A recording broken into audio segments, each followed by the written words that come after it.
Okay, so let me just check one thing. So I'll try to describe for you guys today. I don't need to do that. Okay. I will try to describe for you guys today the work that we're doing. We're moving from mini cells to mammalian cells. It's a little bit of a big move. And if you take anything out of mammalian cells, they really are very unhappy and they don't are able to survive. What we try to say is, I will try to show you how we can look into macromolecular machines inside mammalian cells and try to identify them in a way that we correlate that machine when it's actually associated to historical dynamic process that happen in the cell before we actually freeze those cells. And the idea that we have in mind in here is we want to correlate using light microscopy when the cell is still alive and functioning, cellular events, and try to identify the underlying macromolecular machine that is associated with this particular signal that was imposed during the light microscopy observation.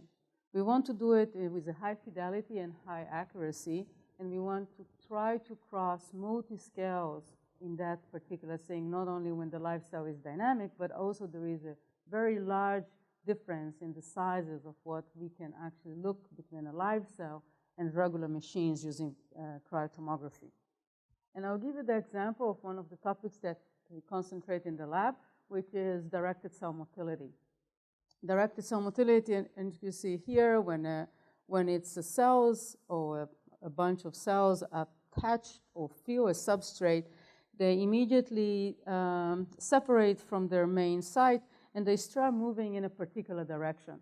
This direction of movement is, as you see, is determined by this leading edge of this cell that is pushing the cell into the direction of a Q, and the underlying machinery that is allowed the formation of that leading cell and the directionality of the movement is what we're trying to investigate. There is 3 cytoskeleton elements that are associated with those movements inside mammalian cells. Those are usually the microtubules, intermediate filament, and actin cytoskeleton systems. Each of them is associated with this movement, and we are concentrated on one that is defining the stage of cell motility, which is the actin cytoskeleton. So in this particular case, we want to understand what is the structures or that adopt the actin cytoskeleton into allow these cells to leave this particular myoblastoma in here and move in the direction of a cue that was provided on the substrate. Now, actin is in the cell has 95% of it is in monomeric form, and it's actually not allowed to polymerize on its own. It only polymerizes in the presence of actin binding and actin polymerizing proteins.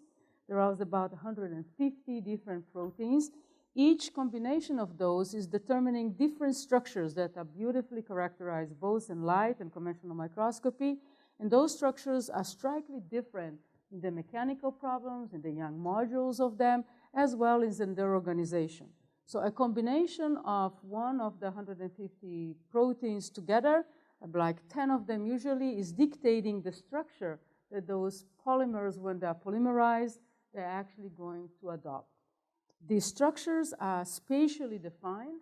They can co-localize in the cell, but each of them are generating a different functional property of this in the case of motility. We can learn a lot about the structures of those assemblies using a reductionist approach. So we know today through a very intensive work done, for example, in Tom Pollar's lab, together with Gary Borisi in this 2003 review, that there is, for polymerizing actin, there is 2 polymerization machines. One is the R2-3 complex. It's a 5-protein complex that together is generating new filaments of actin from existing filaments. So there is the branching formation. This is the new filament, and the reason that it's formed is through the R2-3 complex that is generating a template to allow polymerization of the new filament. And the second polymerization machinery in the cells are the forming. They are generating filaments by polymerizing actin from the end of existing filaments.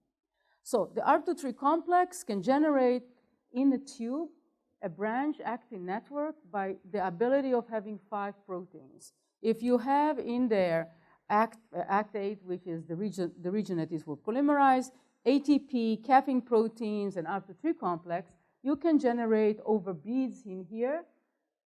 This is 50 you can generate tail of actin moving those beads, a movement very similar to what you can see in this terrain here. And this movement is generated by just the polymerization of actin. So polymerization of actin by R2-3 complex is enough to push a bead forward or to push the membrane forward in the direction of motility. And you can do that in the tube with 4 proteins. So the idea is that if R2-3 will be non-functional, even if it's going to be expressed in the cell but non-functional, then you will halt directed cell motility. You will halt motility because this is the main parameter for defining motility. Sarong Lee, in collaboration with Tom Pollard, and we were working on that. We did work on individual isogenic fibroblast cells, in which you have one of them, the wild type R2-3, was modified by a particular subunit, which rendered R2-3 fully functional in a sense that it's forming the complex, but it's not branching or generating new filaments. In the case of that isogenic cell system, we see morphologically all the proteins are expressed in the wild type. The R2-3 complex is expressed in the wild type, but it is not generating this particular region of the lamella, actually generating a very different morphology of the cells with this enormous bifurcation and filopodia-like structures associated with this morphological change. Those are the cells, and the idea was that those cells, in the absence of functional R2-3, would not be able to generate cell motility. So one of the main assays for cell motility is a wounding assay, in which you put 2 populations of lipoepithelial cells, or fibroblasts in this case. You generate a wound, and you follow the progression of the cells in the direction of the wound area in order to close the wound. So in an assay of wound closure, the wild type versus the mutation, you can see that there is first motility. The cells are moving, and both of them are moving in a particular, almost the same identical velocity. There is some delay in the wound closure in the case of the isogenic, the mutants, but the movement is existing. So that was the first thing that was quite surprising, because if the R2-3 complex is the main driver for motility, the absence of its formation didn't halt cell motility. To understand what they did, what Abhishek would actually try and doing is actually put a gradient. In the presence of the gradient, the wild type cells actually follow the gradient quite extensively, whereas the mutant cells, the one that has a non-functional R2-3 complex, unable to move in the direction of movement. So disturbing the R2-3 complex in this case didn't prevent polymerization of generating new filaments, but halted the cell ability to work in the direction of the Q. So we joined this project in trying to understand what is the difference in the underlying structure of the cytoskeleton at those leading edges that lead to the cells to actually unable to follow the cue of, for example, here of the cell gradient. And for doing that, we used a correlative light and EM workflow, and this is our currently the suite that we have at Sanford Burnham. So we were using correlative light and microscopy. We used several technological, also image processing approaches, and I will go through this process and show you how actually we look into underlying leading edge of that cell in the case in which you have a non-functional R2-3 complex. So the goal is to try to look at cells like that. This is a mutation cell. This is a fluorescence. This is after we freeze it on the cell. This is a cryofluorescence of those cells. And we're trying to identify those regions in here during scale integration. So this region in here, as you can follow that on the grid, it's this region in here. And this is the underlying in a 30 nanometer section within this particular structure. This is the underlying actin filaments and the membrane of the cell associated. So this is kind of the progression of the scale integration that we're trying to address in order to identify the difference in these structures that lead to this changing in morphology. So the first thing that we have to do is to have a means to quite accurately close the gap between the light microscopy observation and the region that we want to take the tomography. In the case of even on a K2 or on a Falcon 2 or Falcon 3, the region that we can image in order to allow us to see filaments, individual filaments, require magnification that if we are going to miss the region of interest by 1 or 2 nanometers, we are going to actually lose the area that we want to see. So in here, this is a work that Niels Volkmann lab has done, and they actually use the substrate itself or the holes of the substrate in order to give us about 100 nanometer accuracy moving from the position of interest that you can see in here to the region that we want to do the tomography. And this particular accuracy is developed through the combination of we're using a few the whole boundaries of the circles of the holes that we have, and using a whole transform in order to give us back the position that we're going to collect the data in this light microscopy observation. This can be in a cryo light microscopy, or if you do fixation, you can do it after you, before you freeze the cells. This allows us to then localize with high, as I said, with high precision along this leading edge, and this is using in here what you can see. This each of those regions here, it's a region that we generated a tomogram using the tighter cryos. We use here, for example, the tomo package that is an FEI package in this case. And you can see all the regions that we managed to correlate and assign the fluorescence that we wanted to identify the underlying structure. This was done by cryolight observation. The reason that we're trying to do that is because there is regions of particular interest of high, for example, in this case, of high up to 3 possibility to find it in regions like that. And then we will go through the scale, and if you're looking at the micron or the bar, you're going to see the propagation of the integration that we need to go. So this is the first EM image. After this is the last phase image taking on this cell, the first EM image, and then together with those, we can slowly, using various imaging integrations, we can identify the region that we are trying to take and to capture the tomography. The next thing that we wanted to do is we wanted to, in order to identify that, we need to capture enough, as I say, high throughput tomography in order to have a robust and a high fidelity in our things. So we have the ability, we have a pipeline, I think in grants there is also a pipeline that is allow you to collect a tomogram, and in about, I think we have about 60 minutes after the tomogram is collected, we have an initial 3D reconstruction of that tomogram. So you're not going to go through the cell and take 20 tomograms, because each one that you take, you're destroying the next one that you're taking. So in 60 minutes, we're able to identify if the imaging conditions that we are looking at are actually appropriate to continue collecting this data set. Those cells usually have been worked for 3 or 4 weeks, so we don't want to destroy them in just getting the wrong parameters on the microscope for collecting that. We can do that. We can have we are using a web interface, so we can actually look at each of those tomograms as they're being reconstructed, and you can look that through even an iPhone. You don't need an iPhone X for that.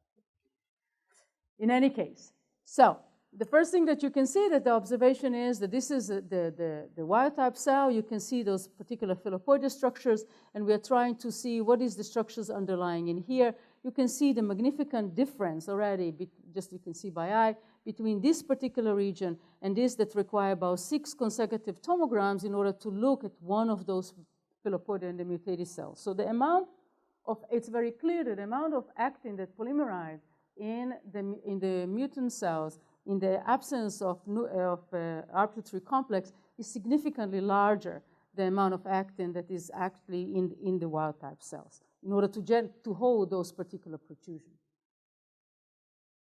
We collected a significant amount of cryotomograms of those particular regions. We analyzed a total of 290 cryotomograms for the wild type and a little bit over of those for the mutant cells in order to understand to provide some nanoscale organization of those networks.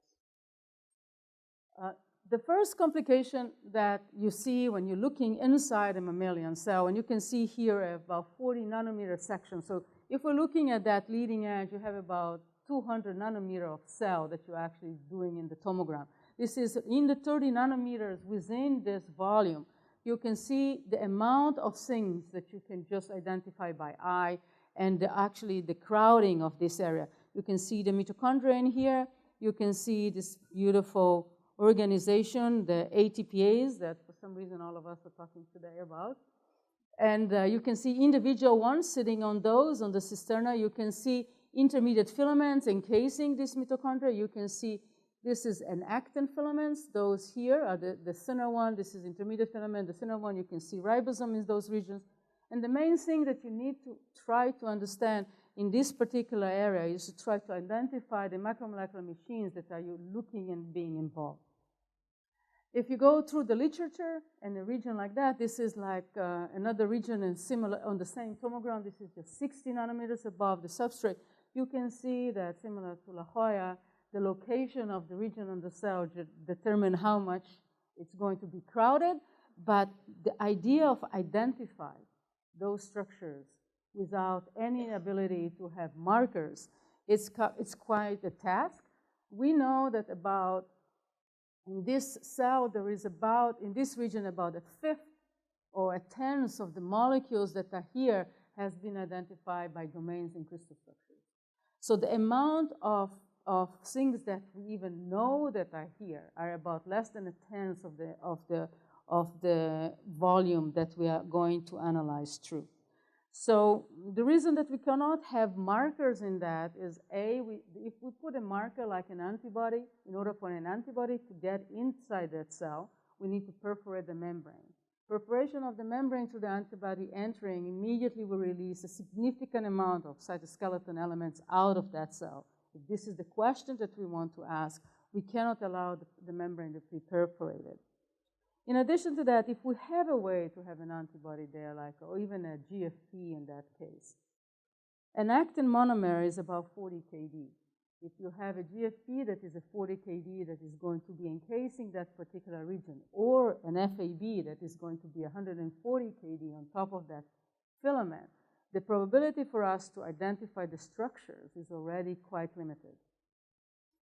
So we need to try to use a significant amount of in silico data mining and processing in order to identify the features that we have in mind. The first thing here that we are using is first encasing the envelope of the cell to see the membrane and the region of interest. So this is, I see, this is a 250 nanometers leading edge of a cell. You can see here first the identification of a membrane. The tomogram is the whole region in here. It's not so trivial because of the way the cells are sitting on the grid to get the membrane automatically selected and identify the fidelity of that. The next thing that we want to do is to try to identify the cytoskeleton elements as well as molecules that we have today, structural libraries that we know they are there. For example, we know how an actin looks like, an actin branch, intermediate filament. We know a membrane, we know ribosomes, we know the ATPase. We have things that we know how they look using in vitro reconstituted systems. And then we need to try to extract them from those structures and put them back into the context. So following detection of single filaments, for example, is not trivial in tomography, especially not in single axis tomography, because you can see in here, those are the filaments. This is a branch junction. And if you don't have this area in the right tilt position on the microscope, this area will be completely eliminated when you're taking the tomography. Anyhow, this is an automatic segmentation of those, automatic extraction of those filaments using a template, reduced template presentation. Here is automatic particle tracing. For example, here it will be the ribosomes, and using this template in order to identify those ribosomes, we can extract them out. We can extract them out from those structures and generate a particular association with false positives and false negatives in order to see the population of those ribosomes in there. The reason that we need to do that in an automatic way is because in 290 tomograms, to do this kind of analysis is not a trivial task. I don't know if you guys remember Brad Marsh. He have done one beautiful tomogram from a cell. I think it was a fifth of a beta cell, and it took him 9 months to trace that part of the cell manually. This is not, and if you want to have a fidelity and the robustness of high throughput tomography, a cellular tomography, you cannot have 7 or 8 months tracing every single tomogram. You need to find ways to do that in an automatic way. The reason that you want to identify those ribosomes, for example, and then put them in the context of that region is, for example, that you can identify them if they are sitting in a polysome structure, for example. Are they actively synthesize this protein? This is this beautiful work that was done in Baumeister's lab that Mamid have shown that you can actually identify, and we can